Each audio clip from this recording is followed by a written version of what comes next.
So before you go and leave Sonic Labyrinth a bad review in your high school alumni Facebook group page, you should know how to play the game and the mystery.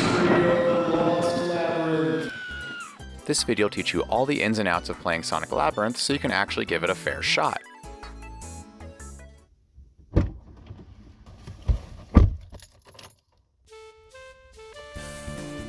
As you probably noticed, Sonic struggles to walk because his shoes are very heavy. But as you also may have noticed, Sonic doesn't skip leg day, so this extra weight turns your spin dash into an unstoppable force. Sonic's weight will carry his speed through enemies, off walls, down hills, and into obstacles.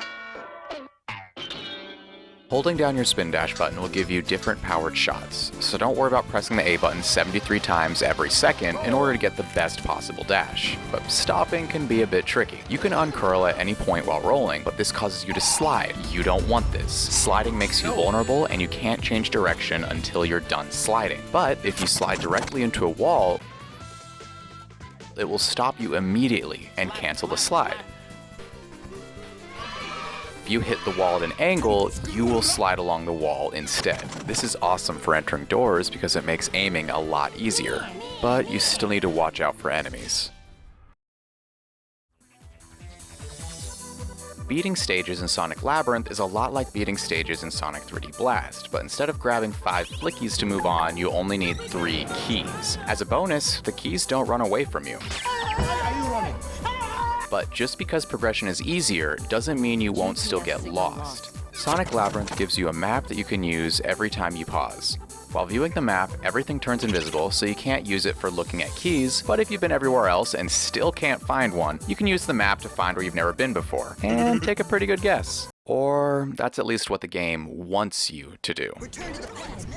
Because as you can see, when you unpause, for a split second things are visible again. Which means, if you pause and unpause over and over, you can see what's all over the map. There are some exceptions, but don't feel bad about cheating because some stages need a map. Hey, yo, we gotta move!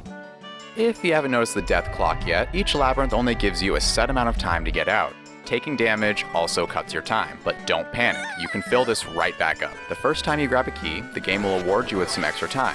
Unfortunately, if you take damage and recollect the keys, you don't get another time bonus. Rip-off artist! You can also pick up an hourglass from the dancing triangles, but there's a bunch of other items that you might want instead. It's not random. Every pattern gives you something different. We are running out of time, If you still sir. need more time, you can also take out enemies. People often overlook this method because you only get 5 seconds each time, but people also overlook that enemies respawn, which means in certain areas, you can actually farm unlimited enemies for unlimited time. Fuck off, I'm a time god! 2 6-piece chicken McNuggets with buffalo sauce. The good news is, not every stage has a timer. Bye-bye. The bad news is, they're boss battles. Unlike the rest of the game where you lose time by taking damage, bosses are the only time you lose rings. The bosses may look threatening, but if you know what you're doing, a well-timed spin dash will plow right through them. Most bosses have rings you can grab during the fight, but it might not be enough, so the main place to collect rings is the short minigame before every boss fight. If you hit 100 rings, you get an extra life. This means if the boss keeps killing you, you will never get a game over, because every time you lose, you play this minigame again. Thank you. So you get the emeralds, escape the labyrinth, the game is over, roll credits.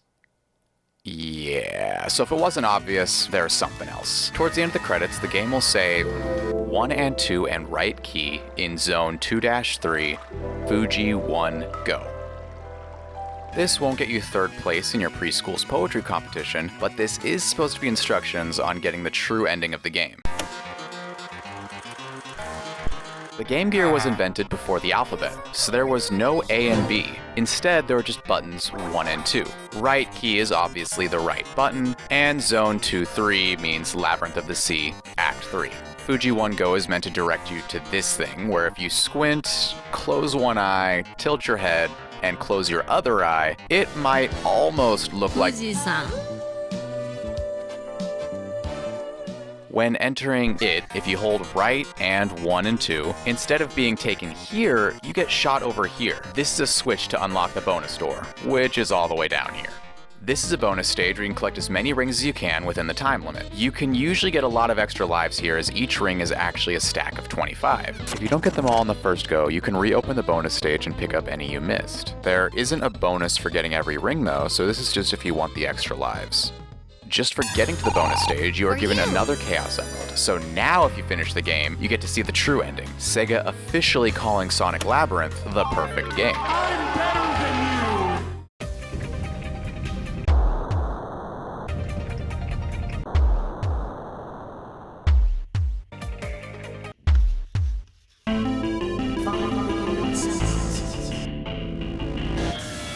The special stage gives you an emerald, each boss gives you an emerald, and you get one more while chasing down Eggman. That's only 6. Where is Chaos Emerald number 7?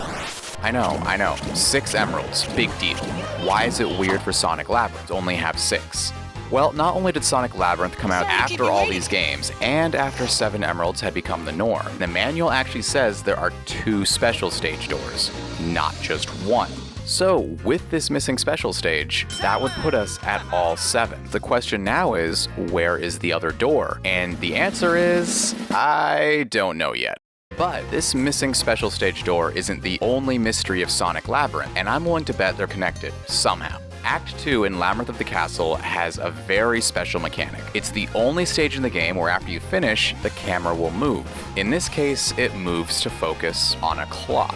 Nobody knows why it's here, but if you finish the stage with over 2 minutes left, the doors will open and release some birds. Which would be a cute Easter egg, but nothing about this makes any sense. The clock chimes 3 times before opening, which would make you think it's 3 o'clock. But then why is the cutoff time at 2 minutes and not 3 minutes? It gets worse the more you look at it. It's not even 3 o'clock. Look at the hands. The clock actually reads 12:15. I would try to finish with 12:15 on my timer, but even when farming time, the timer only goes up to 9:59. But then I remembered. So I waited till 0:15 and oh, a new time. 12:30? Is this the mystery? Have I cracked the case? Oh. It's the same thing. Besides the doves, nobody knows what this clock does, and nobody knows where the second special door is. You could say this missing bonus stage is just a typo or a translation error, and that I'm wasting my time with a silly game from 27 years ago. But SEGA themselves say it's perfect. The manual says there are 2 special doors, and this door on the clock couldn't be more special. But maybe we'll never know. The original development studio dissolved in 1997 without a trace. But not all hope is lost for this mystery, because the 3DS had an updated version of Sonic Labyrinth that removes the annoying screen flashing effect when getting certain power-ups. This fix will most likely be applied to the upcoming Sonic Origins Plus edition of the game, which means the truth is still out there, and M2 are the only ones that know where the Lost Labyrinth is because they upgraded this game for the 3DS. So if you know a guy that knows a guy that knows a guy, send them my way. But until then, if you want to know why Sonic Labyrinth is the only Sonic game to actually understand momentum, you can click on this right here.